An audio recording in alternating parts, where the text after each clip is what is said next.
Chapter 8: Strategy in the Global Market. In Chapter 8, we will learn about the changes in the global competitive environment, how global expansion can increase a company's profitability and profit growth, and different strategies companies can follow to gain competitive advantage in the global market. Globalization of production has been increasing as companies take advantage of low barriers to international trade and investment. This enables them to exploit national differences in the cost and quality of factors of production, such as labor, energy, land, and capital, which allows companies to lower their cost structures and boost profits. The world's economic system is moving from distinct entities toward a system in which national markets are merging into one huge global market. The globalization of production and markets has several important implications for competition within an industry. 1. Industry boundaries do not stop at national borders. 2. The shift from national to global markets has intensified competitive rivalry in many industries. And 3. It has also created enormous opportunities for companies based in those markets.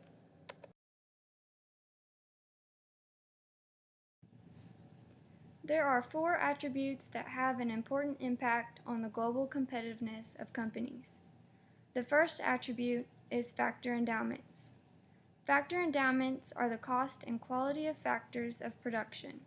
They are a prime determinant of the competitive advantage that certain countries might have in certain industries. The second attribute is local demand conditions. Local demand conditions are important in shaping the attributes of domestically made products and creating pressures for innovation and quality.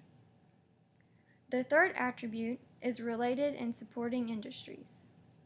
The benefits of investments in advanced factors of production by related and supporting industries can spill over into an industry, helping it to achieve a strong competitive position internationally. The fourth attribute is firm strategy, structure, and rivalry. Different nations have different management ideologies, which can either help them or does not help them build competitive advantage. Also, rivalry compels companies to look for ways to improve efficiency and to innovate. The 4 attributes can help managers identify where their most significant global competitors originate, help managers decide where they might want to locate certain productive activities, and help a company assess how tough it might be to enter certain national markets. A company can increase its growth rate by taking goods or services developed at home and selling them internationally. All multinational companies started out doing this. The success of many companies that expand in this manner is based not just on the goods and services that they sell in foreign nations, but also on the distinctive competencies that underlie the production and marketing of those goods or services. Global expansion is a way of generating higher returns from its valuable, rare, and inimitable resources and marketing.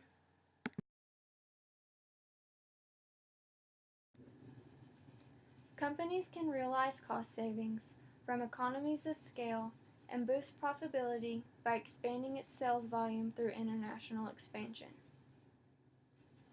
By serving a global market, companies can utilize production facilities more intensively, leading to higher productivity, lower costs, and greater profitability.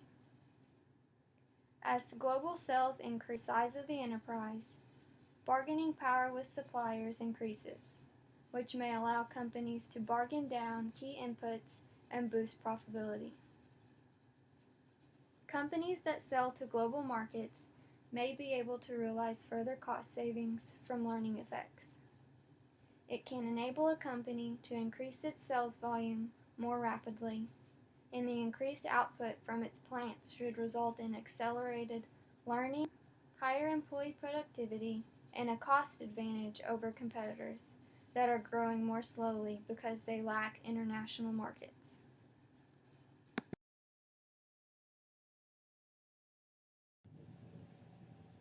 Location economies are the economic benefits that arise from performing a value creation activity in the optimal location for that activity.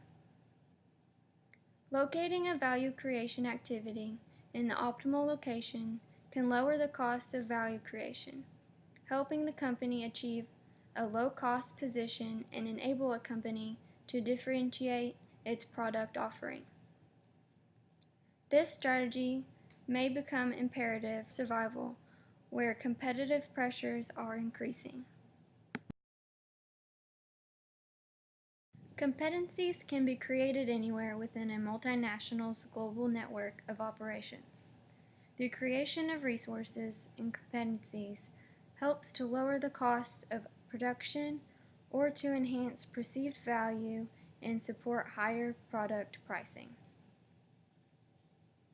An incentive system that encourages local employees to acquire and build new resources and competencies must be established.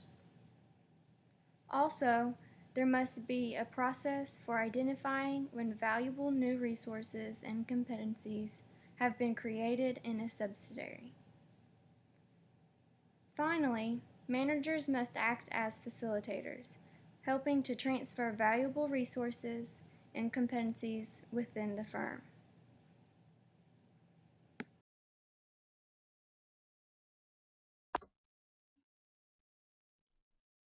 As we take a look at the first section, it starts off relatively simple. There is really only one cost-related pressure on a company when competing in the global marketplace, and that is the pressure to reduce costs. In essence, they want to make operations as cheap as possible in order to attain an edge over their competitors. There are many methods a company might utilize to accomplish that, like outsourcing or mass producing. For example, many telemarketing companies outsource to India for employees with a strong knowledge of the English language and who are willing to work for low wages. A company might also choose to mass produce a product in order to achieve the lowest possible cost per unit. Pressures for low cost reductions tend to increase in universal industries, where products are of high demand worldwide, like steel, oil, and sugar. These are all products demanded all over the globe. Cost is the main determinant of which companies will succeed and which companies will go under.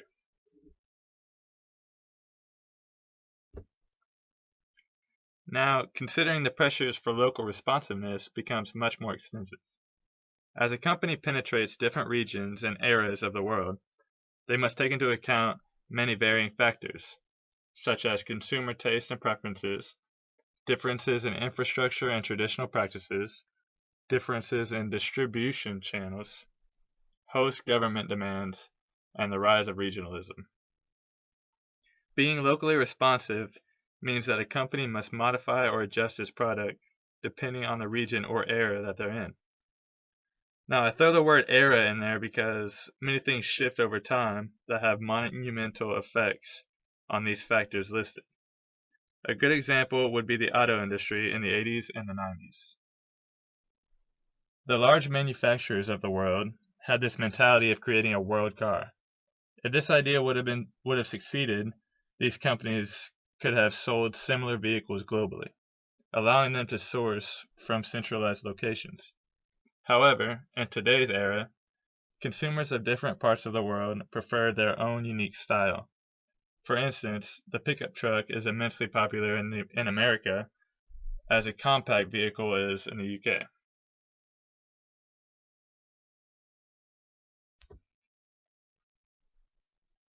So, fundamentally, this section of the chapter is pretty easy to grasp.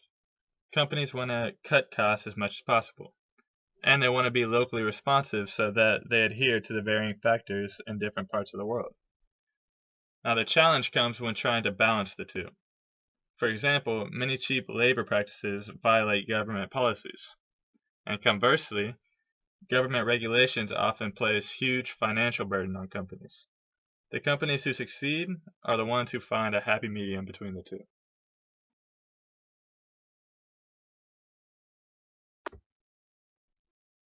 And that leads us into the next section, choosing a global strategy. Continuing with the automobile industry, firms have found that consumers in Japan, America, and Europe have vastly different demands. In the US, for example, Ford focuses on the consumer demand for large and powerful vehicles. Large SUVs and sedans tend to be the top sellers. European drivers tend to prefer small and eco-friendly cars.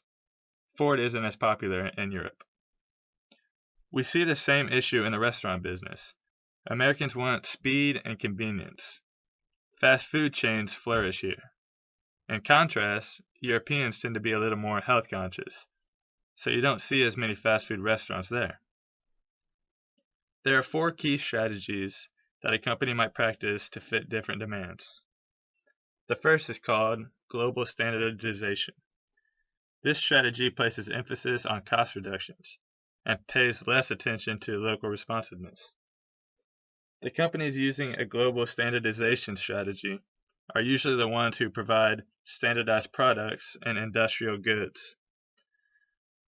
Texas Instruments and Motorola pursue a global strategy.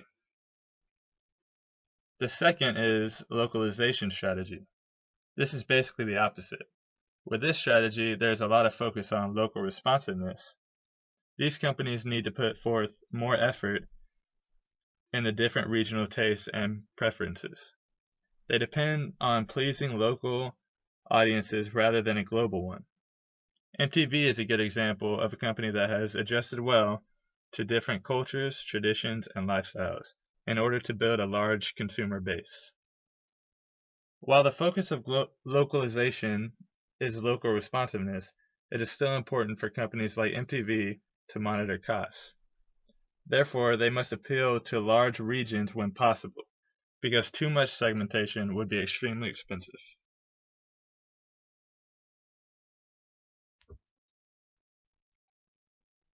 Next, we have transnational strategy.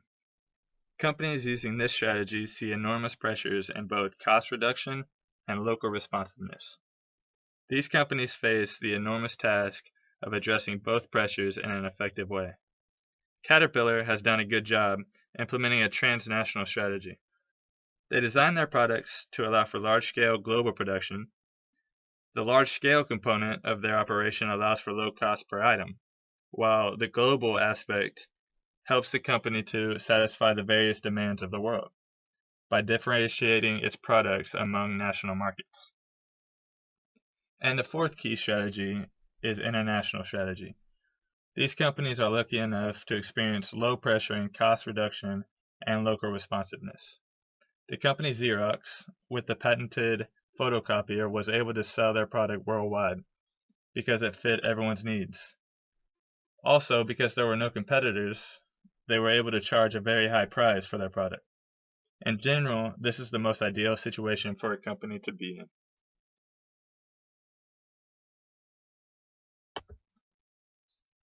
Now, there are companies that have done well using all 4 of these strategies.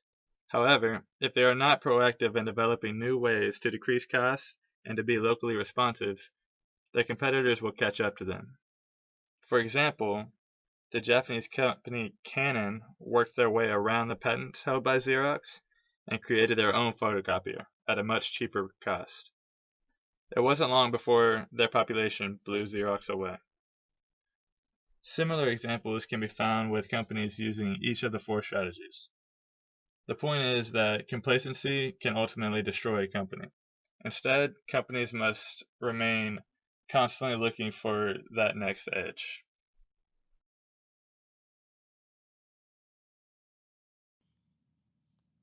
Exporting is a general initial step in the global expansion development for numerous manufacturing companies.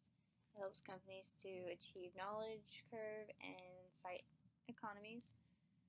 Licensing contract is an arrangement mainly whereby a main licensor will allow the privileges to intangible belongings to a different entity for a limited time era, as well as in return, the main licensor receives a payment from the licensee.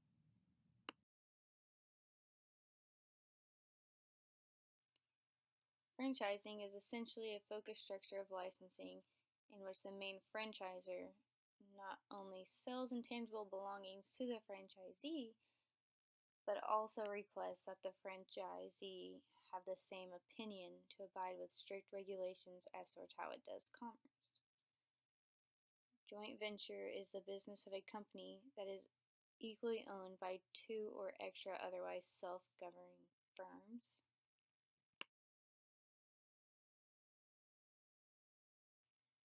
In the wholly owned subsidiary, in a completely owned subsidiary, the company owns 100% of the stock, and companies can set up completely owned subsidiary in an overseas market with setting up a fresh process or acquiring a started company in the host nation.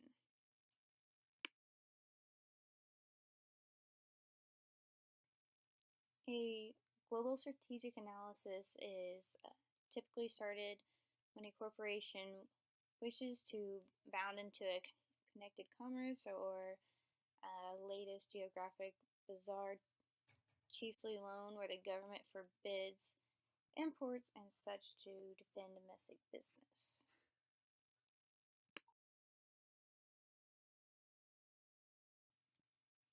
Some advantages to a global strategic alliance is that it enhances sales, it can gain the latest proficiencies as well as technology, it can build up new goods at revenue, share permanent costs as well as resources, make bigger allocation channels, and it also can widen your industry and supporting contact base.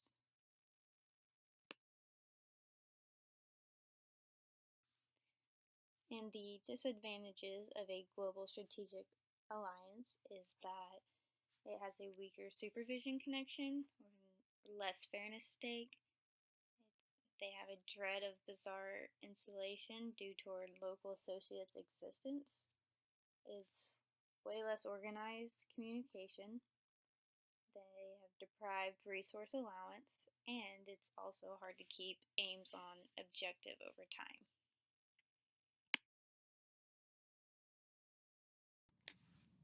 So, to make a strategic alliance work, you need a good partner selection. You need a normal approach for associate selection to begin with. And to begin, you would start with a short list. The first obsession to do is produce a list of situations, and your partner needs to fulfill them. After having formed and record of partners that relate to the situation in the first list, as well as the short list and the ideal associate list. Selecting your associate will have a vast impact on the accomplishment of a partnership.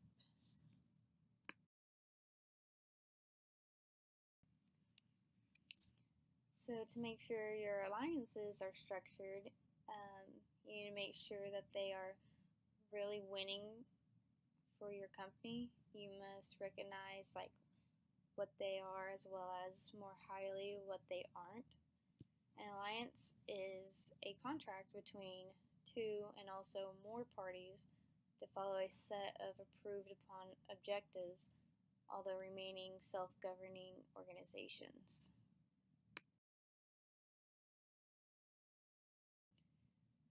And when you're managing strategic alliances, you should create as well as manage a range of strategic alliances, equally domestic as well as international, counting joint ventures and also licensing contracts, purchasing supplier joint ventures. And often advisors try to manage informal alliances and simply hope that a mutual referral outline will drop into place.